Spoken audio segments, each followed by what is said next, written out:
What's up, everybody? WaldoDude here, bringing you another round of the Halo 4s.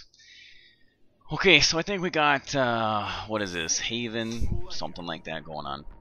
Okay, so Haven, I think, is probably one of my more, I want to say my favorite maps.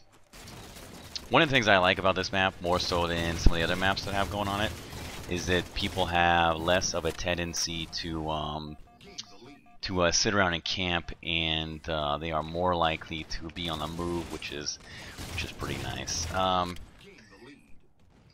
think quite a few of the other maps, what I'm finding out, I think, what is it? Gosh, it's hard to come up with the names. I haven't played them too much yet, but I fucked up big time on that one. But God, what is that big one? Compact, compress, something like that.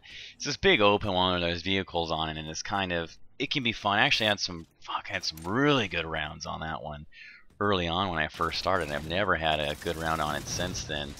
It just brings out the fucking worst in people.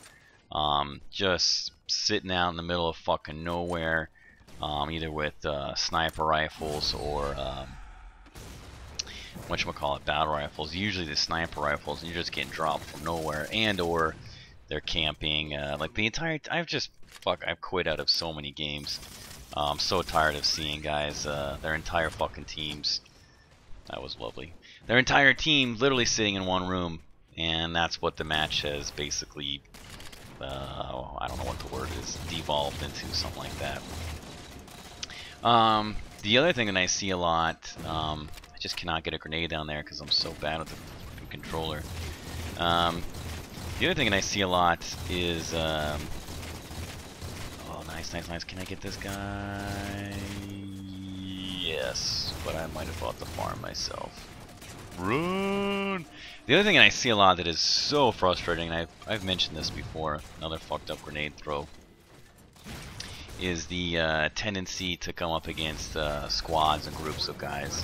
I feel like I'm good enough to take most people on one-on-one. You know, right there, I actually got a double kill, not too shabby. But there's usually very little you can do when guys are approaching you constantly in pairs, and there needs to be some kind of respawn time, or sometimes it seems like there is, and I'm not sure why there is sometimes and not other times. But gotta get to hose this guy down. Yup.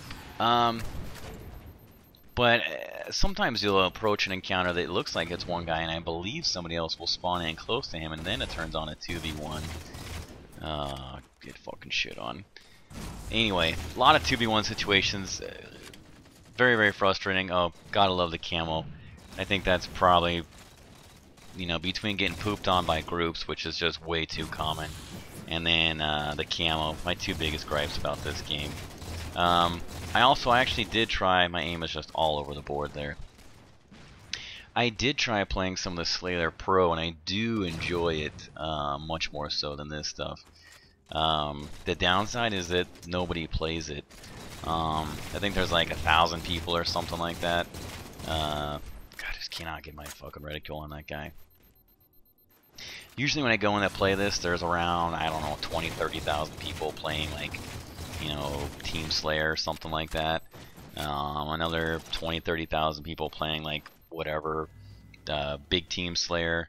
And then you go down to Team Slayer Pro, and there's like fucking, I don't know, 1,000 players or something like that, and that's prime time. So I frequently, when I try to get rounds going on that, every single person in there will have the yellow or red ping, which shows up, I guess, when you're pinging real badly to somebody else. Somebody's hosting it in friggin' Zimbabwe. So Slayer Pro, unfortunately, doesn't seem like it's really an option. I don't think that the radar in this is too bad. I think I would prefer it with no radar. It's obvious in Slayer Pro how much the radar helps people, because you can so frequently get massive kill streaks for no other reason, just running up and meleeing people in the fucking back. Yeah, right here you get to see how coordinated I am. I just cannot get this fucking weapon.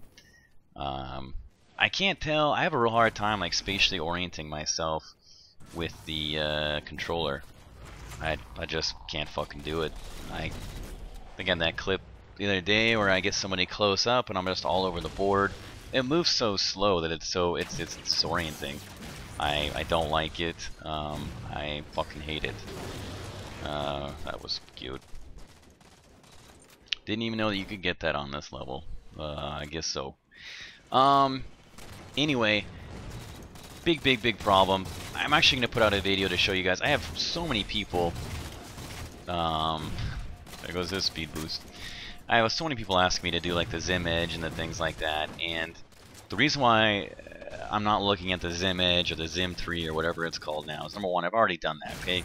So I get a lot of comments. I don't know how many times I have to say it. I guess there'll always be new people watching videos, which isn't a bad thing, but I've already done it. But more importantly, regardless of whether or not I've already done it or how great it is at 1-to-1 or anything like that, what happens is I'm going to make a video of this detailing, you know, showing it graphically, but a console game's movement is not the same as a PC game's. It doesn't have the same range of movement that a PC does. That is to say, if you put your sensitivity on 10 of 10, you cannot move as fast as you can. You're completely as you can, and you're not capped. There is no upper limit on speed on a PC game. You can move back and forth as quickly as possible. There is zero fucking lag going left to right.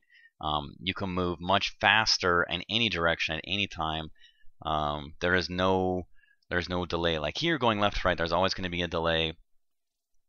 And anyway, you cannot move the same. Even if it was perfect, even if your mouse worked flawlessly, even if I could plug my mouse into the Xbox right now, it would not be the same as playing on a PC because it does not allow for the same range of movement that a PC game does. That's how it works. That's why the whole idea of developing a console that uses a mouse and keyboard has all these, in my mind, I don't know how they even fucking do it, these enormous logistical problems, because I don't know how you would put in a mouse and keyboard in a game that uses auto aim and all sorts of other things, because they fundamentally move differently. You do not have the same capabilities. They're not the potential for speed and things like that. And I'll show that to you. You can I'll show it to you in a video. Hopefully I'll put out on probably Monday or something like that. But anyway, that's the short version. Hope you guys like this. As always, comments, criticisms, critiques, I take a look at what you guys say, apply them to my game, try to get a little bit better over time. Hope you guys enjoyed it.